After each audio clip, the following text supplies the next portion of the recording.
Now we're going to have a session on how tech is reviving America's cities. And we're going to start with James Patchett, who is the CEO of the New York City Economic Development Corporation.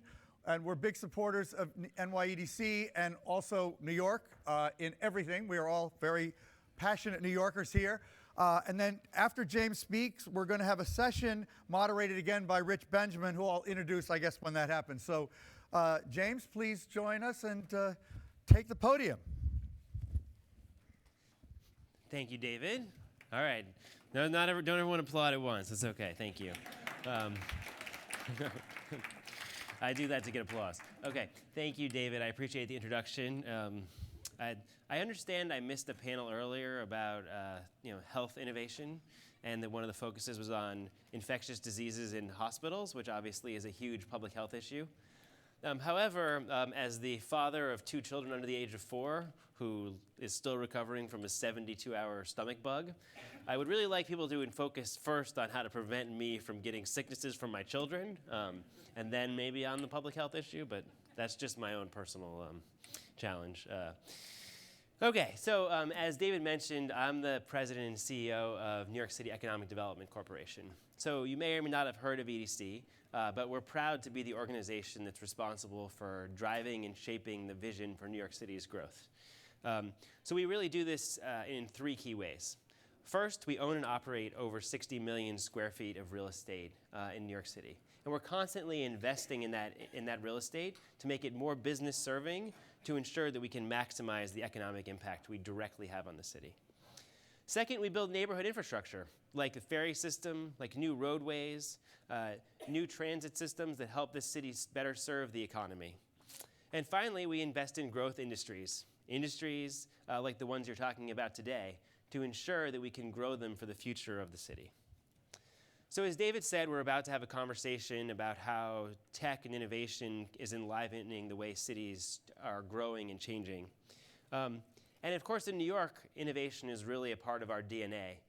So over the last 4 years since Mayor de Blasio took office, a lot of things have changed. And I want to focus a little bit on, from our perspective, from the city's perspective, how technology is changing the economy and, frankly, the city.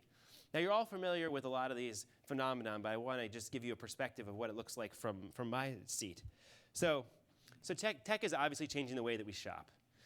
In the last 4 years, Amazon sales have gone from $20 billion to $60 billion. So it's now the 3rd largest company in the world, which I'm sure most of you already know. And it's changing the way that New Yorkers buy their products. And obviously, we've all been having a conversation about what that means for the future of retail and small businesses that are on our streets. But also, we have to think about a lot of other issues. We have to think about the types of trucks that we're going to have traveling on our neighborhood streets. How are these goods actually getting delivered? How are we going to ensure that we minimize the impact of truck travel? Are we going to create delivery zones? How are we going to provide for drop-offs that doesn't block traffic when it's occurring in the middle of small residential blocks?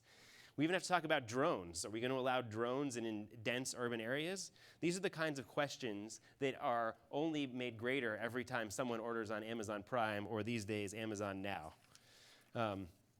So tech is also changing the way we travel. I imagine a lot of you got here on an Uber or another ride-sharing app, although I hope you took the subway.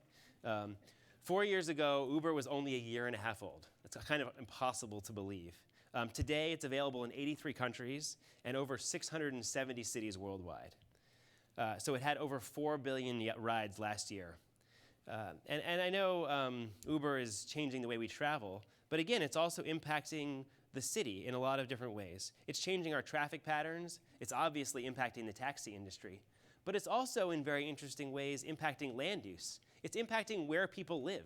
There are whole areas of the city that, because of VIA and other forms of transportation, are now viable locations for people to move and get quickly to areas of the city at relatively reasonable rates they could never get to before. So we have to think about our land use patterns and the way people are going to live in response to new transit options like ride sharing. And tech is changing how we interact with one another. 4 years ago, Instagram had only 200 million monthly users. Only 200 million. Today, it's 800 million. So this explosion in social media obviously impacts how we all spend our time staring at our phones, but it also impacts the way that people in the public sector interact with the world. It means that constituents can provide their feedback in real time, all of the time.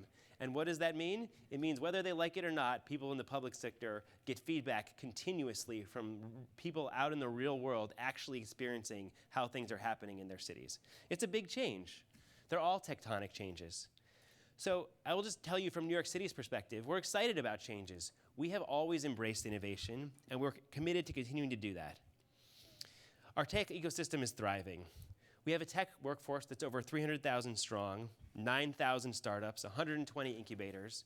We all know that Google and Facebook are growing massively here, but so are all of our small companies. We recently launched Cornell Tech, a partnership with Israel's The Technion, to actually find a way to create R&D in United States universities that are not just named Stanford and MIT. I think it's a fantastic opportunity to demonstrate New York's commitment to innovation at the academic level as well. Now, we have an opportunity to grow on this strong foundation. And as was just touched on in the last panel, we know that New York City has the most diverse tech talent in the entire world. 47% of the city's technology workers are foreign-born, and we have the most women-owned businesses of any city in the world. But we need to do more to ensure that we continue to encourage people in diverse backgrounds to get into the technology sector and more women entrepreneurs as well. That's why we've created We NYC, an effort to bring as many women businesses to the fore in New York City as we possibly can. I'll just touch on a few more examples of things we're doing to encourage innovation in this city. We're making a huge investment in cybersecurity. It's obviously a risk to the future of the city, the future of the economy, the future of the way our elections are governed, notwithstanding what some people say about that. But the city is investing $30 million to make sure that we're at the forefront of cybersecurity innovation. We believe we have the ability to add 10,000 jobs in the cybersecurity space. We're hosting the first ever blockchain week. Whether or not you believe in cryptocurrency, blockchain is absolutely going to innovate every industry. And finally, we're committed to making ourselves the most diverse tech industry in the world, as I mentioned. We have the tech talent pipeline, which creates thousands of jobs in the most diverse ways across the city. So we're always looking for more ways that the city can support startups and good tech jobs. And we don't come up with these ideas in a vacuum.